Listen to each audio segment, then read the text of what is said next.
119 സങ്കീർത്തനം 41 വാക്യമാണ് ഇന്ന് നമ്മൾ ധ്യാനിക്കുവാനായിട്ട് ആഗ്രഹിക്കുന്നത്. നിങ്ങളെല്ലാവരും ക്ഷേമമായിരിക്കുന്നു എന്ന് പ്രതീക്ഷിക്കുന്നു. പവർ വിഷനിൽ നിന്ന് സ്നേഹവന്ദനം, വചനപ്രഭാതത്തിൽ നിന്ന് പ്രത്യേകാൽ വന്ദനം. ദൈവവചന ധ്യാനം ഒരു സ്വഭാവമായി മാറട്ടെ. ദൈവവചനം ഇല്ലാതെ ജീവിക്കാൻ പറ്റാത്ത ഒരു സാഹചര്യം നിങ്ങൾക്ക് ഉണ്ടാകട്ടെ. പെരുമ്പടവം ശ്രീധരൻ എന്ന കഥാകൃത്തിനെ കുറിച്ച് കേട്ടിട്ടില്ലേ? അദ്ദേഹം ഞങ്ങളുടെ അയൽക്കാരനാണ്.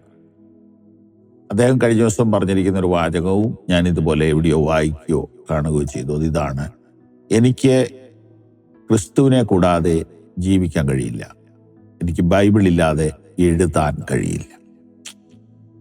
ഇത്രയൊന്നും വർഗീയത പണ്ടില്ലായിരുന്നു. അദ്ദേഹം ഒരു ഹിന്ദു ഭക്തന്, ഹിന്ദു മത വിശ്വാസിയാണ്.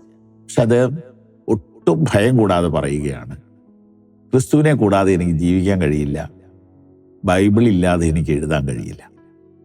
താൻ തന്നെ ഒരിക്കൽ പറയുകയാണ്, തൻ്റെ ഒരു സുഹൃത്ത്, ഒരു എഴുത്തുകാരൻ തന്നെ കളിയാക്കിയത്, താൻ എന്തെഴുതിയാലും ബൈബിളിലൂടെയാണല്ലോ പോണേ, എന്താ ഇതിൻ്റെ കളിയെന്ന് ചോദിച്ചത്. കളി മറ്റൊന്നുമല്ല, പുള്ളി ഇലഞ്ഞി എന്ന് പറയുന്ന സ്ഥലത്ത്, ഇവിടെ ഞങ്ങളുടെ തൊട്ടടുത്ത് ഒരു കാത്തലിക് സ്കൂളിലാണ് പഠിച്ചത്. തൻ്റെ 3-4 കൂട്ടുകാർ ഒരുമിച്ച് നടന്ന വീട്ടിലോട്ട് പോണേ. അവർ 4 പേരും കത്തോലിക്കരാണ്. അവർ കാറ്റക്കിസം ക്ലാസ്സിൽ പോകും, സൺഡേ സ്കൂൾ തുല്യം. അപ്പൊ അത് തീരുന്നവരെ ഇദ്ദേഹം വരാന്ത നിൽക്കും. അപ്പൊ ഒത്തിരി അടിക്കുന്ന ഒരു സാറുണ്ടായിരുന്നു, വർക്കി സാർ. ഒരു ദിവസം വർക്കി സാറാ വരാന്തെ കൂടെ വന്നു. അതിനോട് ഇവിടെ നിൽക്കുന്നത്. കാറ്റക്കിസം ക്ലാസ് കഴിഞ്ഞ് എൻ്റെ കൂട്ടുകാരുടെ കൂടെ പോകാൻ, എന്നാ പിന്നെ അവിടെ പോയിരിക്കാൻ പാടില്ലെന്ന് ചോദിച്ചു. അങ്ങനെ സാറ് പറഞ്ഞ കാരണം പോയിട്ട് പിന്നെ മുടങ്ങാതെ ഇരിക്കാൻ തുടങ്ങി. ക്രിസ്തുവിനെ കുറിച്ചും ബൈബിളിനെ കുറിച്ചും കേട്ട് ഞാൻ ഓർക്കുക, എന്തൊരു ശക്തിയാ ബൈബിള്. ലോകം അറിയുന്ന ഒരു എഴുത്തുകാരനായി ശ്രീധരൻ സാറ് വളർന്നു. തൻ്റെ ഉള്ളിലെ ക്രിസ്തു വളർന്നു. തൻ്റെ എഴുത്തെല്ലാം ക്രിസ്തീയമാണ്, അഥവാ ബിബ്ലിക്കലാണെന്ന് പലരും പിന്നീട് പരിഹസിച്ച് പറയുന്നുണ്ട്.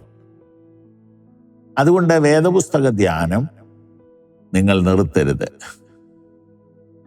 അന്ന് ശ്രീധരൻ സാറിന് മുഴുവനൊന്നും മനസ്സിലായി കാണില്ല, പക്ഷേ ആ അല്പ കേൾവി തൻ്റെ എഴുത്തുകളെ മുഴുവനും സ്വാധീനിച്ചു. ഞങ്ങളുടെ പ്രിയ സുഹൃത്തുക്കളെ, നിങ്ങൾ ബൈബിൾ ഈ വചനപ്രഭാതം വിട്ടുകളയരുത്. അതേ തുടർന്ന് ധാരാളം പ്രോഗ്രാം പവർ വിഷനിൽ നിങ്ങൾക്ക് ലഭിക്കും. ഒന്നും വിട്ടുകളയരുത്. ഇന്നത്തെ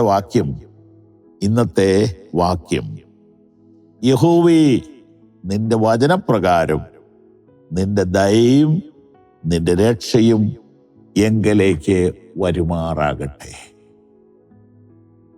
യഹോവേ, നിന്റെ ദയയും നിന്റെ രക്ഷയും എങ്കലേക്ക് വരുമാറാകട്ടെ.